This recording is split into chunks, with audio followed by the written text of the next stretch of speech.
اسلام آباد high court نے وفاقی دارالحکومت کے تینوں حلقوں میں لیگی امیدواروں کی کامیابی الیکشن کمیشن کے فیصلے سے مشروط کر دی۔ ہائی کورٹ میں اسلام آباد کے 3 حلقوں کے کامیاب امیدواروں کی الیکشن میں کامیابی کے نوٹیفیکیشنز کے خلاف درخواستوں کی سماعت ہوئی۔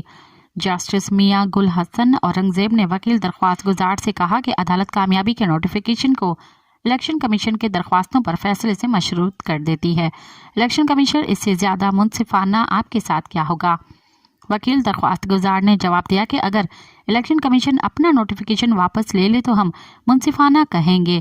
اسلام آباد کے تینوں حلقوں کے حوالے سے کامیابی کے نوٹیفیکیشنز اسلام آباد ہائی کورٹ نے الیکشن کمیشن کے فیصلے سے مشروط کرتے ہوئے درخواستیں نمٹا دی۔ مزید خبرن